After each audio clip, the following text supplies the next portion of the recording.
নমস্কার, সকলে কেমন আছেন? আশা করি ভালো আছেন। আজকে গীতা পাঠের প্রথম অধ্যায়ের দ্বিতীয় শ্লোকে প্রবেশ করব বলেছিলাম। তো কেমন লাগছে সকলে কমেন্ট করে অবশ্যই জানাবেন। আর আজকে গীতা পাঠের প্রথম অধ্যায়ের দ্বিতীয় শ্লোকে কি বলছে চলুন একটু জেনে নেওয়া যাক। প্রথমে বলেছে ধৃতরাষ্ট্রের প্রশ্নের উত্তরে সঞ্জয় পরবর্তী শ্লোকে গেলেন। আগের দিন আমরা অনেক কিছুই জেনেছি, যারা শোনেননি ভিডিওটি অবশ্যই দেখে নেবেন এবং জেনে যাবেন কি কি বলেছি। আজকে এখানে বলেছে দৃষ্ট্বা তু পাণ্ডবা নিকাং বুড়াং দুর্যোধনস্ততা আচার্য মুপসঙ্গম রাজা বচনম বব্রীত। দৃষ্ট্বা তু পাণ্ডব অনিকাং বুড়াং দুর্যোধনস্ততা আচার্য মুপসঙ্গম রাজা বচনং বব্রীত। অর্থাৎ সঞ্জয় বললেন, তখন ব্রজভূজে দণ্ডায়মান পাণ্ডব সৈন্যগণকে দেখে রাজা দুর্যোধন দ্রোণাচার্যের নিকটে গিয়ে এই কথা বললেন। মানে সমস্ত সৈন্যরা রেডি হয়ে আছে যুদ্ধ করার জন্য। তো তাদের দেখে দুর্যোধন সেই সৈন্যগণকে দেখে দ্রোণাচার্য মানে তাদের অস্ত্রগুরু দ্রোণাচার্যের কাছে গিয়ে কি বললেন সেটা আমরা এখন জেনে নেব। দুই পক্ষের সেনাগণই যুদ্ধের জন্য অপেক্ষা করছিল। তো সেই সময়ের কথা বলতে গিয়ে সঞ্জয় তদা পদ দিয়ে এখানে ব্যবহার করেছেন। দুই পক্ষের সেনাগণই সেখানে অপেক্ষা করছিল কখন যুদ্ধ শুরু হবে। ধৃতরাষ্ট্রের প্রশ্ন, যুদ্ধ অভিলাষী আমার ও পাণ্ডুর পুত্রগণ কি করলেন? পাণ্ডুর এবং আমার পুত্রগণ মানে দুজনকে যেহেতু আলাদা চোখে দেখতেন, সেই জন্য তিনি আমার এবং পাণ্ডুর পুত্রগণ কি করলেন সে সম্বন্ধে তিনি জানতে চাইলেন। এখানে বলেছে দৃষ্ট্বা পাণ্ডব আনিকাং বুড়াং ব্রজভূজে দণ্ডায়মান পাণ্ডব সেনাদের দেখার তাৎপর্য এই যে মানে তিনি দেখতে চাইছিলেন যে পাণ্ডব সেনারা কি করছিলেন। পাণ্ডব সেনাদের দেখার তাৎপর্য এই যে ধৃতরাষ্ট্রের মনেও কিন্তু ভয় ছিল। কিসের ভয়? পাণ্ডবরা সংখ্যায় অল্প হলেও তারা সৎ ছিল এবং তাদের কোনো রকম দোষ ছিল না, সেটা ধৃতরাষ্ট্র খুব ভালোভাবেই জানতেন। সেই জন্য পাণ্ডব সেনারা কি করছিলেন এবং পাণ্ডবরা কি করছিলেন সেটা তিনি জানতে চাইলেন। পাণ্ডব সেনাদল অত্যন্ত সুচারুরূপে এবং একইভাবে দণ্ডায়মান ছিল, মানে একই জায়গায় তারা স্থির হয়ে দাঁড়িয়েছিলেন। অর্থাৎ সে সৈন্যদের মধ্যে কোনো কোনো ভিন্ন ভিন্ন ভাব ছিল না, মত পার্থক্য ছিল না। কেন ছিল না? কৌরব সেনাদের মধ্যে মত পার্থক্য কিন্তু ছিল। কৌরব সেনাদের মধ্যে কি ছিল? মত পার্থক্য, মানে এক একজনের এক এক রকম মত। কিন্তু পাণ্ডব সেনাদের মধ্যে সেটা ছিল না, কেননা দুর্যোধন দুঃশাসন ইত্যাদিগণ যুদ্ধ অভিলাষী ছিলেন, তাদের যুদ্ধ করার ইচ্ছা ছিল। কিন্তু ভীম ভীষ্ম দ্রোণ বিকর্ণ এদের কেউ কেউ আবার যুদ্ধ করতে ভীষ্ম দ্রোণ মানে যারা দুর্যোধনের পক্ষে কৌরবদের পক্ষেই ছিলেন, তাদের আবার অনেকেই যুদ্ধ করতে চাননি। কিন্তু দুর্যোধন দুঃশাসন এরকম অনেকে আবার যুদ্ধ করতে চেয়ে, তাহলে দুরকম মত হয়ে গেল। কেউ কেউ যুদ্ধ করতে চেয়েছিলেন, কেউ কেউ যুদ্ধ করতে চাননি। সেই জন্য ওদের মধ্যে মত পার্থক্য ছিল। এটি নিয়ম যে যেখানে নিজেদের মধ্যে মত পার্থক্য থাকে সেখানে কিন্তু তেজ থাকে না। কি থাকে না? তেজ থাকে না বা জোর থাকে না। নিজেদের মধ্যে যেহেতু তাদের মত পার্থক্য আছে তাই সেখানে তেজটাও কম ছিল। কিন্তু অপরদিকে পাণ্ডবদের দিকে কি ছিল? ধর্ম এবং ভগবান শ্রীকৃষ্ণ ছিলেন। কি ছিল? ধর্ম এবং ভগবান শ্রীকৃষ্ণ ছিলেন। যাদের পক্ষে ধর্ম এবং ভগবান থাকেন তাদের অন্য পক্ষের ওপর এক বিরাট প্রভাব কিন্তু পড়ে। যেদিকে ধর্ম থাকে সেদিকে ভয় থাকে না, আর যেদিকে অধর্ম থাকে সেদিকে কিন্তু ভয়, জড়তা এই সমস্ত কাজ মানে এই সমস্ত গুণগুলি দোষগুলি বেশি কাজ করে, গুণ নয় দোষগুলি বেশি কাজ করে। ভয়, জড়তা, তারপরে ইচ্ছা নেই, অনিচ্ছা, এই ধরনের জিনিসগুলো। কিন্তু যেদিকে ধর্ম এবং ভগবান থাকে সেদিকে কিন্তু কিছুই দরকার লাগে না।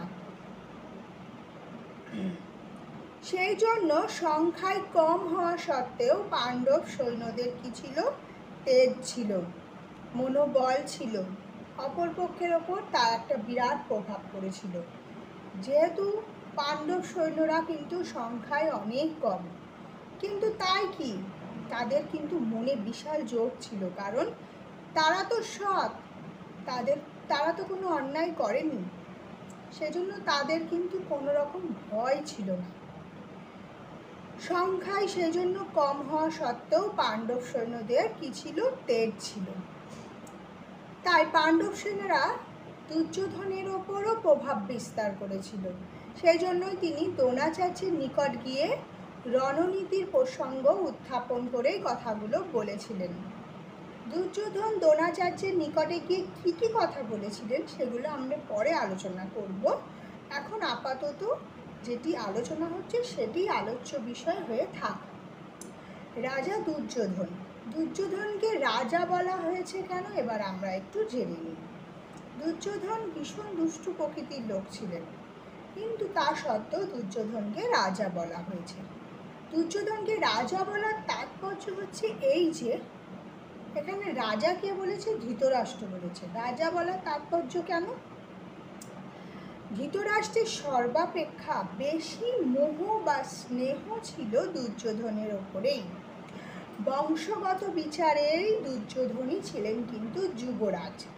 ধৃতরাষ্ট্রের সব থেকে বেশি ভালোবাসতেন কাকে? দুর্যোধনকে। আবার বংশগত বিচারে দুর্যোধনই কিন্তু শ্রেষ্ঠ যুবরাজ ছিলেন। রাজ্যের সকল প্রকার কার্যের দেখাশোনাও কিন্তু দুর্যোধনই করতেন। সমস্ত প্রকার কাজ কে দেখাশোনা করতেন? দুর্যোধন। ধৃতরাষ্ট্র নামেই রাজা ছিলেন, কিন্তু সমস্ত কিছু কলকাঠি নাড়াচাড়া করতেন কে? দুর্যোধন। ধৃতরাষ্ট্র যা সিংহাসনে বসার কথা, রাজা, এই সকলে এই জানতো, কিন্তু বাকি সমস্ত কাজকর্ম করতেন দুর্যোধন। যুদ্ধ হওয়ার প্রধান কারণও কিন্তু ছিলেন দুর্যোধন। দুর্যোধনের কারণেই কিন্তু কুরুক্ষেত্র যুদ্ধ হয়েছিল। এই সব কারণেই সঞ্জয় দুর্যোধনকে রাজা নামে অভিহিত করেছিলেন। সঞ্জয় এটা কিন্তু কটাক্ষ করেই করেছিলেন, দুর্যোধনকে রাজা বলেছিলেন। আবার তার এক দিক থেকে দুর্যোধনকে রাজা বলেছিলেন, সেই কারণে ধৃতরাষ্ট্রও ভীষণ খুশি হয়েছিলেন। যেহেতু তার পুত্র স্নেহ বেশি ছিল, দুর্যোধনের প্রতি বেশি স্নেহ ছিল, সেই কারণে দুর্যোধনকে সঞ্জয় যদি রাজা বলে তাহলে তিনি আরও খুশি হয়ে যান। তারপর এখানে বলেছে আচার্য উপসঙ্গম। আচার্য উপসঙ্গম মানে হচ্ছে দ্রোণাচার্যের কাছে আচার্যম বলতে এখানে দ্রোণাচার্যকে বলা হয়েছে। উপসঙ্গম মানে নিকটে গিয়ে আচার্য দ্রোণাচার্যের কাছে গিয়ে রাজা দুর্যোধন কি বলেন? বচনম বাবৃত, এই কথাগুলো বললেন। আচার্যম উপসঙ্গম মানে হচ্ছে দ্রোণাচার্যের কাছে যাওয়ার তিনটি প্রধান কারণ অনুমান করা যায়। দুর্যোধন দ্রোণাচার্যের কাছে কেন গেল? তিনটি প্রধান কারণ আছে। কি কি?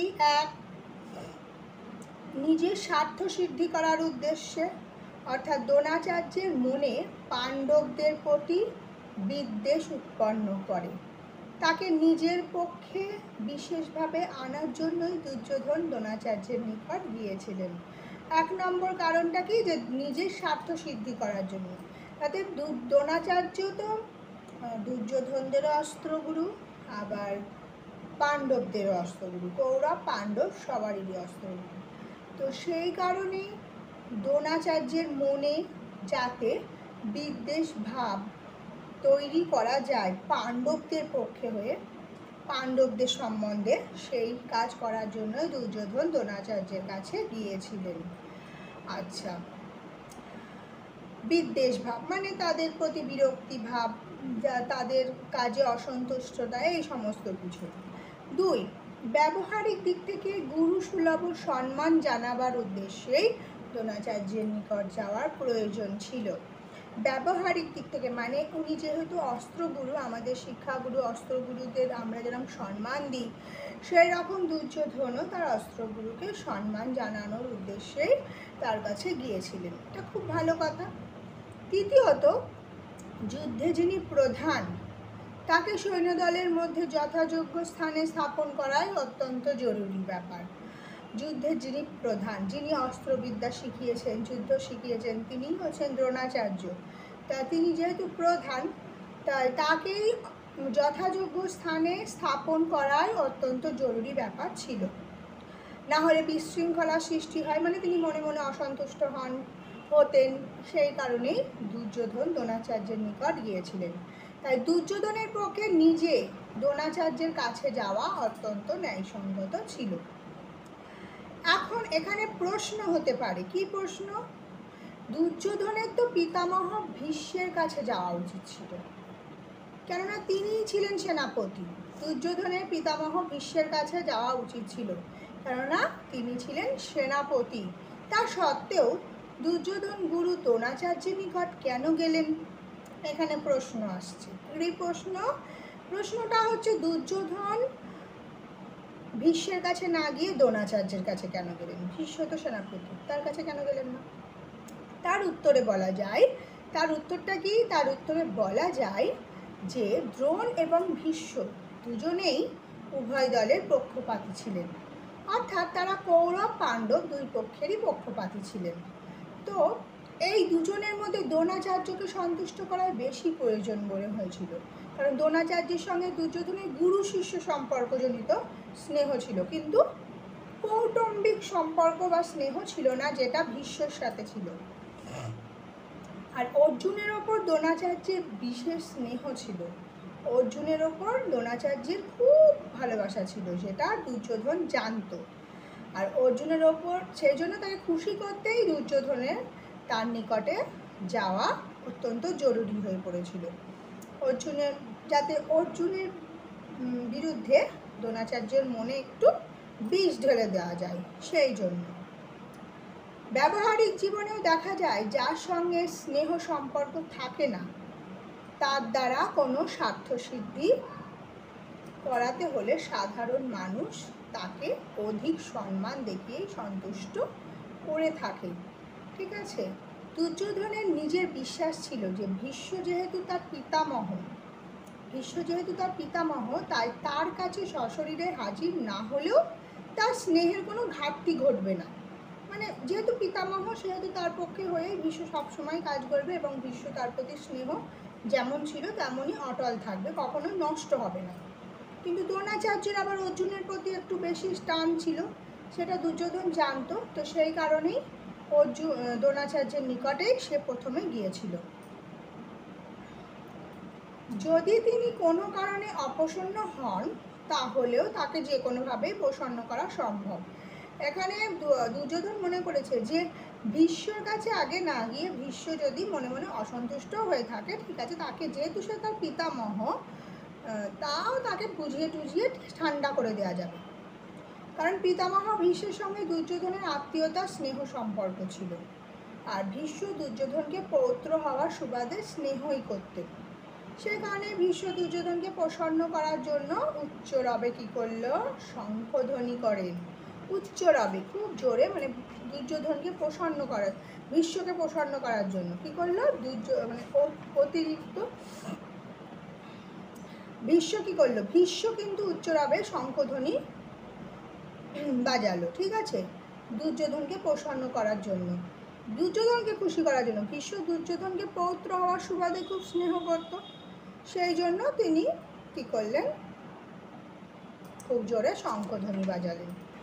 তো তাৎপর্য হলো এই যে দুর্যোধন নীতিযুক্ত গূঢ় কথা বলেছিলেন, যাতে দ্রোণাচার্যের মনে পাণ্ডবদের প্রতি বিদ্বেষ জন্মায়, এবং তিনি দুর্যোধনের পক্ষ থেকেও ভালোভাবে যুদ্ধ করেন, যাতে দুর্যোধন বিজয়ী হন এবং তার স্বার্থসিদ্ধি হয়। তাহলে দুর্যোধন কেন গিয়েছিলেন দ্রোণাচার্যের কাছে? দুর্যোধন নীতিযুক্ত গুরু কথা বলেছিলেন, যাতে দুর্যোধন দ্রোণাচার্যের মনে পাণ্ডবদের প্রতি কী হয়, বিদ্বেষ বা বিতৃষ্ণা জন্মায়। এইটাই আসল উদ্দেশ্য ছিল দুর্যোধনের, যাতে দ্রোণাচার্যের মনে পাণ্ডবদের প্রতি বিতৃষ্ণা ভাব তৈরি করতে, এবং তিনি দুর্যোধনের পক্ষ থেকে ভালোভাবে যুদ্ধ করেন, যাতে দুর্যোধন বিজয়ী হন এবং তার স্বার্থসিদ্ধি হয়। তো আজকে শ্লোকের এটাই ব্যাখ্যা। দৃष्ट्वा তু পাণ্ডবানীকং গুরং দুর্যোধনস্ততা আচার্যমুপসঙ্গম সঙ্গম্য রাজা বচনম বব্রীথ। তো আজকে এই শ্লোকটি আমি ব্যাখ্যা করলাম। কার কোনো প্রশ্ন থাকলে অবশ্যই কমেন্ট করে জানাবেন, এবং কেমন লাগছে সেটা অবশ্যই জানাবেন। পরের দিন আমি 3 নম্বর শ্লোকে প্রবেশ করব। 3 নম্বর শ্লোকেও আরও অনেক ভালো ভালো কথা আছে, যেগুলো আমাদের জীবনকে চালনা করবে। সকলে ভালো থাকবেন, সুস্থ থাকবেন। আবার দেখা হবে কালকে। নমস্কার।